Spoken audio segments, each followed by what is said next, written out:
Welcome to the Brand Intelligence Podcast from IntelligenceBank, the show where we pull back the curtain on some of the world's smartest brands and marketing professionals.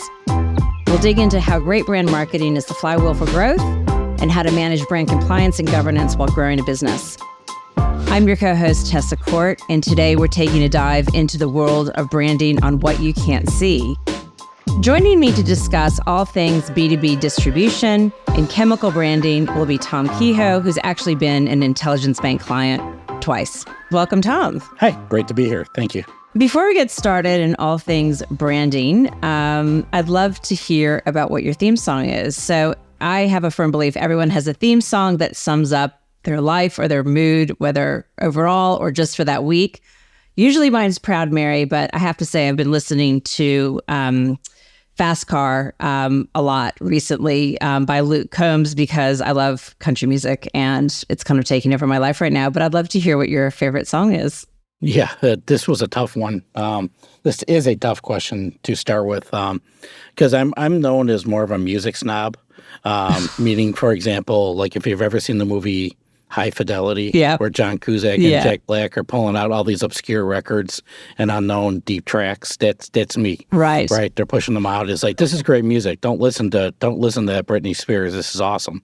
Listen to this. This is music. Well, that's very much how I am. So in thinking about this question, it's going to be a deep cut that you may not have ever heard of by pretty much a deep cut band. They got a little popular off of TikTok lately, but they're an older band. It's a Canadian band called Mother Mother, and the song is actually called Simply Simple. Okay? Right, okay. And Simply Simple, it starts out with the lyrics, "Take me lightly, I'm not the way I ought to be, I'm the way I've got to be." Take me lightly, I am not the way I ought to be, I'm just the way I've got to be. So, that really defines me, though. That front statement really defines me because I'm a person that looks at life as simple and as optimistic as possible. It's about having a simplistic view, even in a complex situation, because number one, I need to process it. And number two, I need to live with it. So I break it down, I make it my own, and I go with it, and I really work to not sweat the small stuff. I love that. And I have heard of the band, but I don't know if I've heard of that song, but I will definitely, it'll be on my Spotify playlist on the way into work today. So there you go. Definitely love recommendations like that. So tell me a little bit about Univar Solutions and what do you make and who do you sell to and what do you do there? Yep. Univar Solutions is a company with almost 100 years of experience in leadership with a vision to redefine distribution and be the most valued chemical and ingredients distributor on the planet. That's our official statement. So I'm giving it to you kind of straight from the website, right? Yeah. But we have partnerships with a large number of top chemical suppliers, and we sell to manufacturers in many different industries that include agriculture, beauty and personal care, pharmaceuticals, home care and industrial cleaning, water treatment, food ingredients. I can go on, but there are a lot more. Well, chemicals are in everything, right? So it's literally in every product you can even imagine. It's got to get there some way, fast and efficient, and probably temperature is an issue and all of those sorts of things when transporting. Right. And truthfully, we're walking chemicals, right? They're in our body. We're a big chemical that walks. But even beyond distribution, Univar Solutions, we offer a full range of innovative services. We do custom blending, sustainable waste removal, and one of our biggest functions is lab and formulation services. We actually have labs that we brand as solution centers around the world where we can formulate a chemistry for a customer fully customized. And that's done with food, like a lot of food brands will ask you to formulate new seasonings or things like that, right? Oh, yeah. We have a test kitchen here. I'm in the Chicago area. We have a test kitchen in Chicago. We have an executive chef on staff, many food scientists. But, I can give you a great example of a formulation that is a non-customer based, actually. I was in our solution center in Houston and went to wash my hands.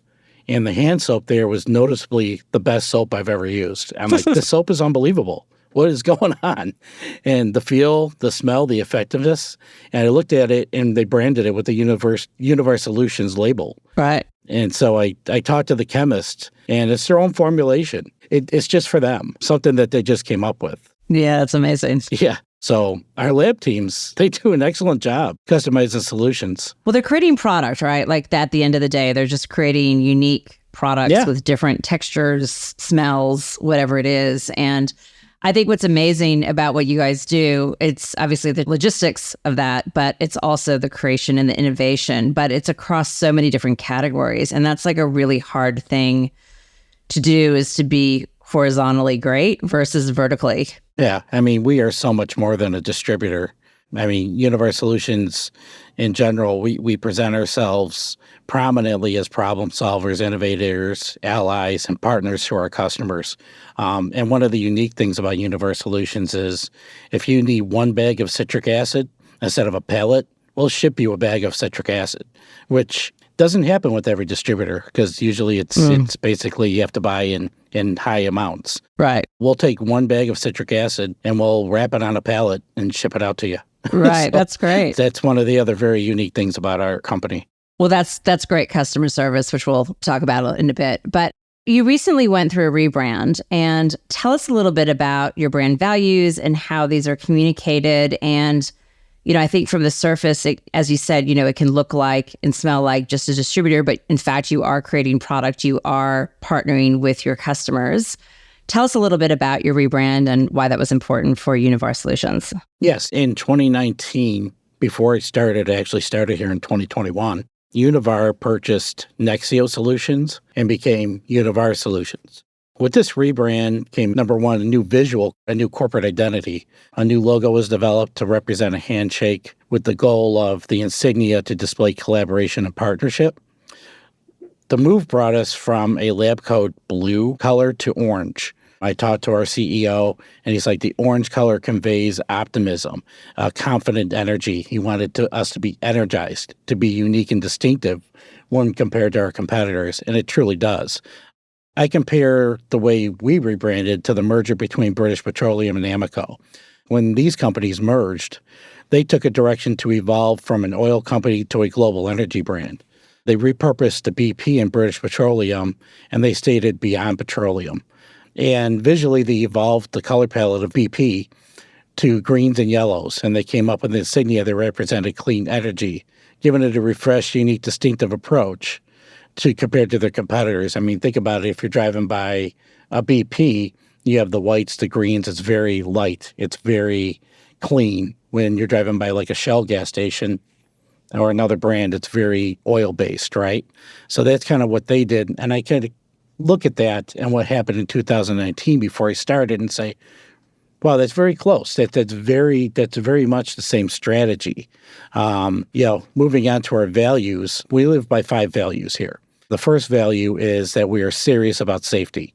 Being in the chemical industry, this is number one, right? And I could take that a lot further to say that we bring that in-house or bring that into our everyday. When we start a meeting, one of the things that's ingrained in our culture here that I was impressed by is that if you have a meeting with 3 or more attendees, you always have to start that meeting with a safety share. And a safety share is mainly advice that we give whoever's booked the meeting, whoever the leader of the meeting is. It's advice that we give to one another about a safety tip. And it doesn't have to be about chemicals. It doesn't have to be about wearing your PPE in a distribution warehouse. But it's like anything from, hey, look both ways before you cross the road. Sometimes it's based on the experience you had before the meeting, right? I was in my car and I slipped on a bunch of leaves, so be aware of that. So that is one thing that we take very, very seriously. That's awesome. That's such a great way to bring brand values to life, because a lot of times they end up on a brand portal or they end up on, a wall or a poster, but that's like living your brand values. And I think that's a really kind of interesting way. And it's a fun way of doing it because no doubt after a weekend, there will be some funny stories that come across as well as part of it. Yeah, you wouldn't believe what we hear sometimes, right? And those are the fun ones. I mean, we have a library of safety shares, a library of PowerPoint slides that you could pull up if you're looking for one. But, I run the brand committee here. And I started a safety share with brand safety, right? Right. And how to brand properly was branding safely. So it even goes to that level at times. Yeah, that's But yeah, great. we That's are great. extremely serious about safety. It's ingrained. It is talked about in everything that we do, every live production that we have, every video we have that we create. It's in there. So our second of 5 would be we do what we say. Okay, and that all really starts at the top here. The executive team does such a great job of making calculated decisions and following through on projects throughout the company. They're very honest and very direct in the way we communicate any type of news. That's how they come across. And I can tell you from somebody behind the scenes who is, working the creative and filming the videos and putting and distributing them, that they're very honest and direct, and they're always done with high integrity. You know what? I love that brand value because that's one of ours as well. So do what we say is one of ours because we also believe at Intelligence Bank that customer service is the most important thing that you can do. And a lot of times when you have products or services that, you have competitors and, people have a choice of who they want to work with. So that service and that integrity part of it is really, really important. I love that. Yeah. Like I said, it's really ingrained, and that all starts at the top, right? So the third would be where people matter. And I could just say internally and externally, right? Internally, DEI is such a huge initiative with us, and it's really about less politics, more collaboration, and more service to our customers and suppliers. It's communicated, take care of your customer, take care of your supplier. And then number 4 is valuable to others. We're here for a purpose, right? We're here to be valuable to others. And then our 5th and final would be together we win, is that teamwork is a must. And it's definitely communicated with a high implementation into our culture, is that together we win. So we do quarterly live streams with our CEO called David Sispatch. His name is David. And he will give away Value Spotlight Awards. And the Value Spotlight Awards are based on these 5 values. So somebody will win the award. They'll be called out. We'll do a recording with them on Teams, and we'll show their reaction after they've won an award. And to see the genuine reactions of people, sometimes if somebody just like, yeah, great, I won an award, whatever. But we don't get that. We get more of the people. I'm so excited to win this. I'm so excited that I was recognized, that I won the award for valuable to others. That's a way of really bringing it in-house and living your brand. We're living your values, living your brand values.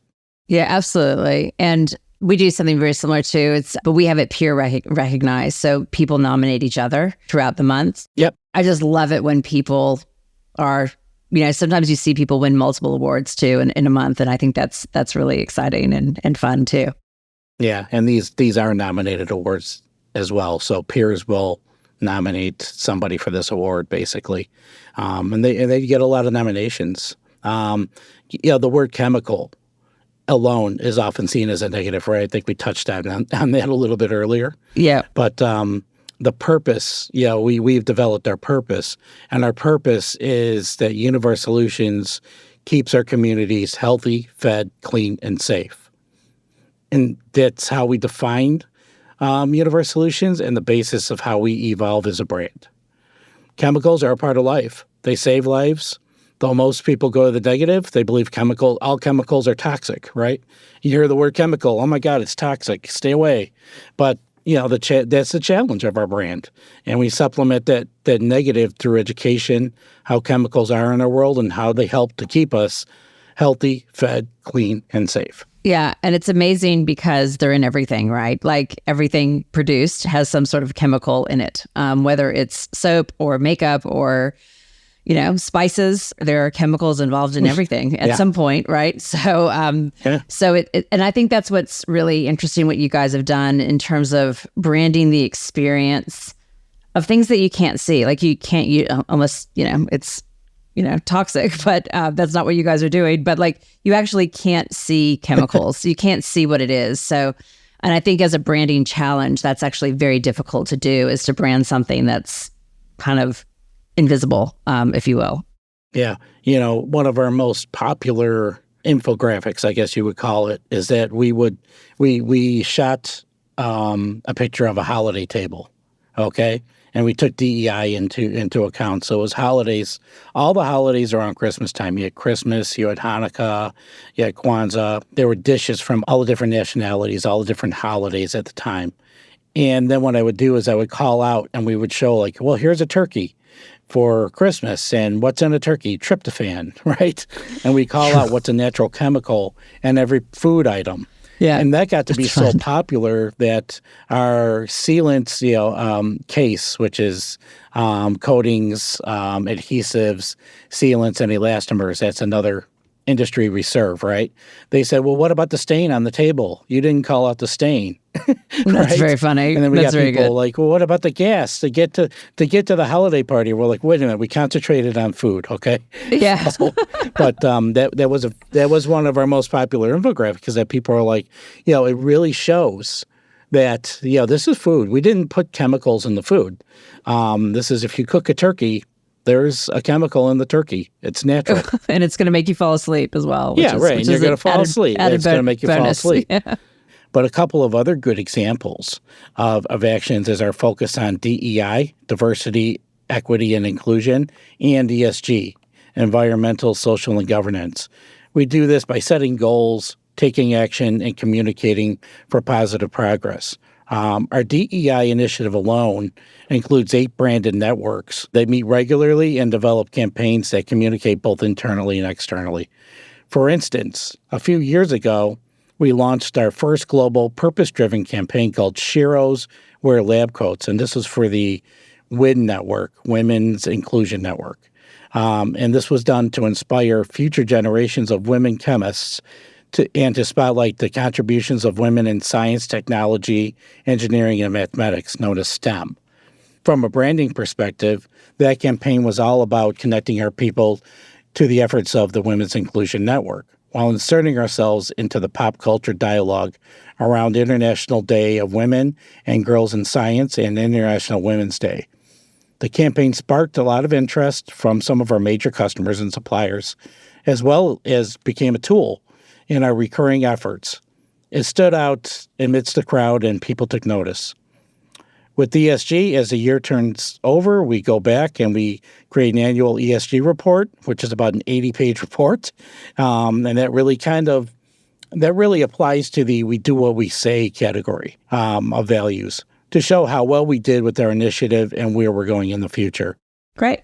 I think it's really important for companies, especially in, if you're a STEM company, to do things for women and to show young women who are studying or even little girls who are looking up to their future careers about what's possible. We do a lot at IntelligenceBank around bringing kids in, whether they're students or even younger children in, to show them what it's like looking at a tech company. And when women or girls do it, I especially love that because, we're pretty proud that we have, over 35-40% of our technical team are female. So that's something that we're really proud about. And, you only get to that equality in these industries when people are shown a path and when it feels accessible. So that work you're doing is super important.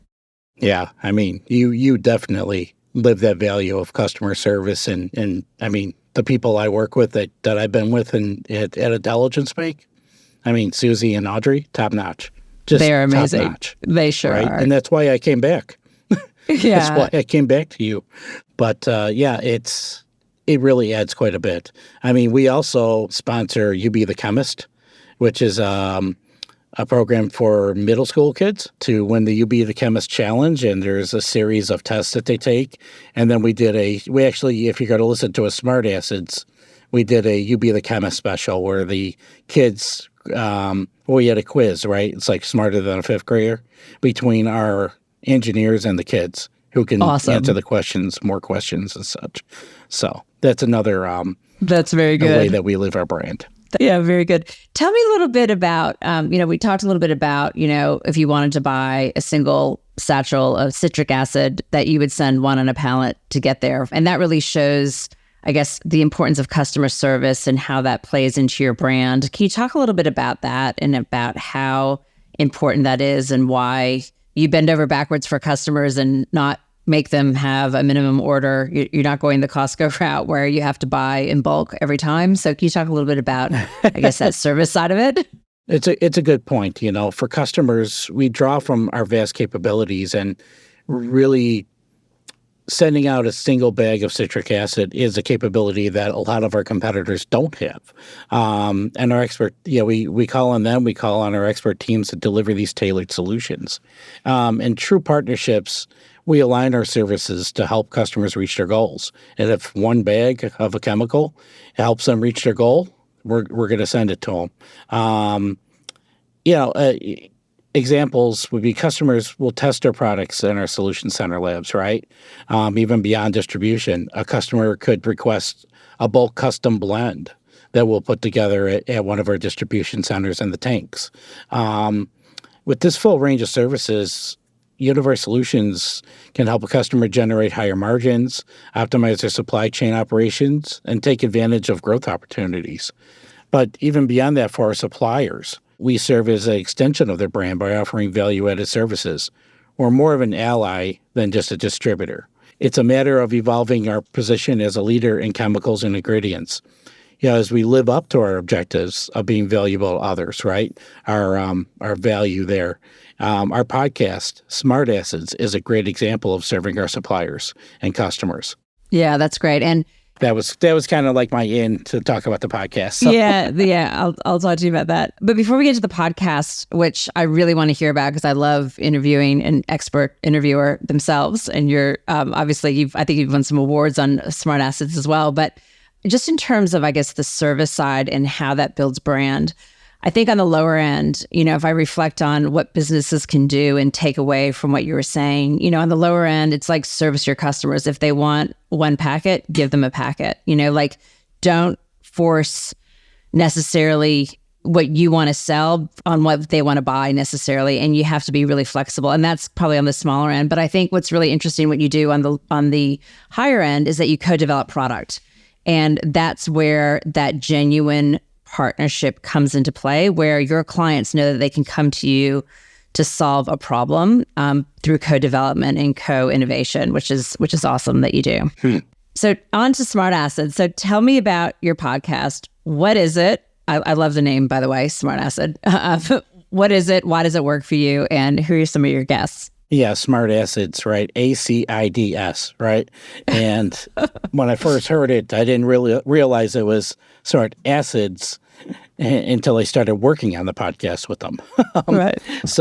But this podcast has started during the pandemic in 2020 as an internal initiative. So this is actually, it started before I started here, but it was internal only.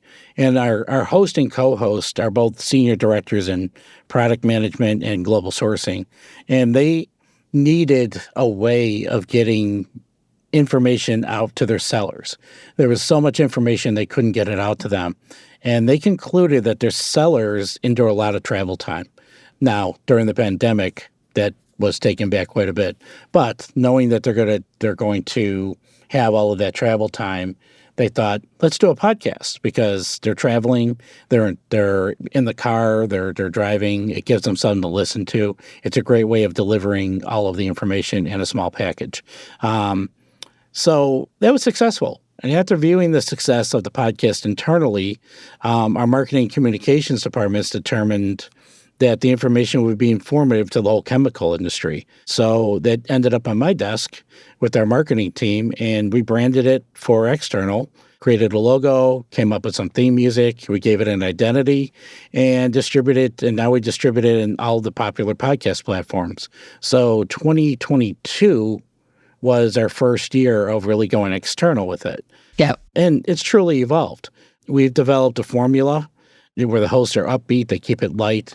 They'll start with an icebreaker, much like we did with the, what's your theme song? And they'll keep it simple and communicate information updates regarding different products and industries. And really it's about learning, right, for your customers and for the industry and whoever. And it's just about hearing about things in a different way, in a different angle versus here's a product fact sheet on citric acid as an example. You can talk about the use cases and other things, yeah? Yeah. Yeah. Oh, absolutely. After one season externally, we saw significant qualitative growth, meaning, we get maybe about 400 listeners, but they're quality listens because they're leaders in the chemical industry.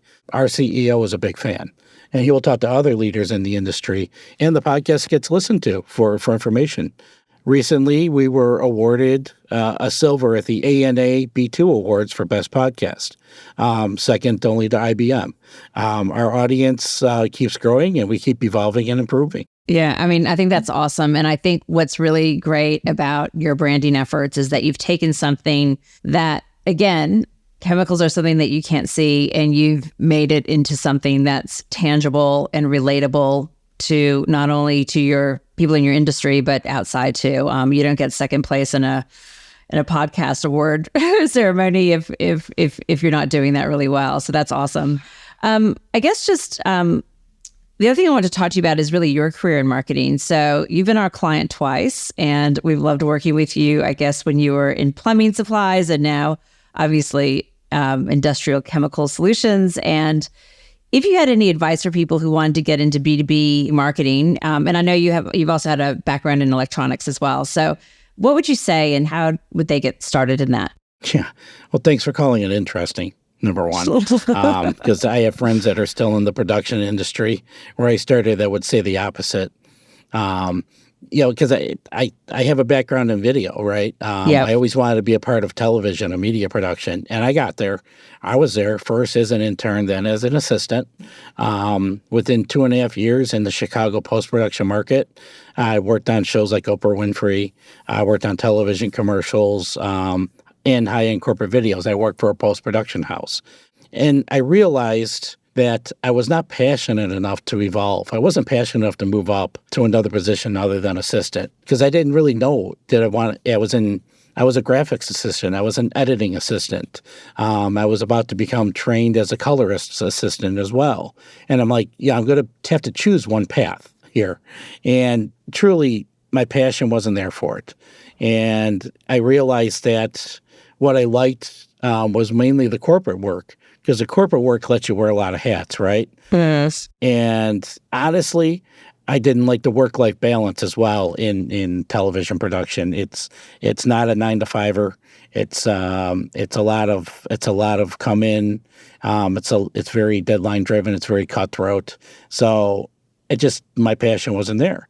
So going in the corporate, I was able to wear many hats, become that Swiss Army knife type of thing, and develop skills. And I'd work as an editor, I'd work as a producer, I'd work as a graphic artist, and I would learn how to do a lot of things. I mean, so getting to my age here, I guess, right? The internet was new when I made that move. Yeah. Right. So I'm developing a website, and that's new at the time. And I got to a point where I've become very versatile. And I got to a point when I was in battery testers. I worked for a battery tester company that if you go get your car serviced and they pull out a tester and they tell you what your battery life is, I worked for the company that made that tester. And they also make testers for all the telecoms and all the data backup, the high voltage stuff. And I got to a point where I was able to sit in meetings with engineers and take a project from concept to completion. It's like, here's a new battery tester, and this is how we're developing it. And we'd like you to develop the casing for it. We'd like you to create a button pad for it. And then not only are you developing that product, you're going to market this, and you're going to create all the collateral for it, and you're going to create a video for it and such. And that's what B2B offers, right? When you're in B2B, you get a chance to grab all those skill sets, and you get a chance to be very creative. I always like the challenge of, like, I worked in cable ties once. Here's a cable tie. Make this look great and show people how great this cable tie is. I think you could be really funny with cable ties about what you need to tie down. I think you could be super creative with that, right, and have a good time with that. Exactly. I mean, and that's what B2B gives you, right? So my advice to anybody who wants to get into a B2B industry is that you have to really embrace the industry, embrace the product. And maybe boring when you get to it. But really, I know a lot about battery technology. I know a lot about cable ties. I know a lot about plumbing fixtures, right? I know how a toilet works, right? You can say that for my short stint in plumbing fixtures. Yeah. Which is where I was a client with you before. Yeah. It's that, and now I'm learning so much about chemical formulations.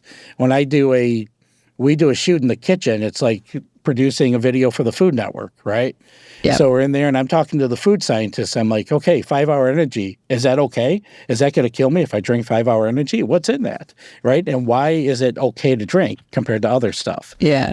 So I learn a lot because I ask a lot of questions. And that's really what B2B will give you. No matter what industry you get in, embrace it and you'll find something interesting about it. And just develop your skills as much as you can because you're going to be asked to do quite a bit. I always think that marketing is a great launch pad to be a CEO because I think in marketing, you have so many hats to wear, as you mentioned. Like you've got to work with budgets. You have to work with lots of different people. You've got to multitask. You're working with external vendors all the time. So I think when you're starting out in your career and you have huge aspirations, it's a great learning ground. And I do think, it's easy to be more creative with a consumer brand that everyone knows, but it's hard and challenging and fun when you're working with chemicals or you're working with, batteries or whatever it is. And that's where I think brands, when they can get really creative on those probably more boring products, if you will, I wouldn't say boring, but like those more, I guess, non-consumable products and they're non-consumer products. I think that's where the creativity can be great as well. So Tom, thank you so much for sharing your journey with us. And I've learned a lot about chemical distribution and I guess co-development as well. And yeah, we wish you all the best of luck with Smart Assets podcast. And I can't wait to download it and listen to it. I appreciate that. Thank you. Thank you for having me. Thank you for tuning in to today's episode of Brand Intelligence. If you have any questions or feedback, please send us an email at podcast@intelligencebank.com. If you're enjoying the podcast, share it with others who might be interested in the world of branding and marketing. And if you haven't already, please be sure to subscribe to our podcast so that you never miss an episode. You can subscribe where the podcast is available on iTunes, Spotify, Google Podcasts, and anywhere else you download your podcasts. Once again, thank you for listening and see you next time on Brand Intelligence.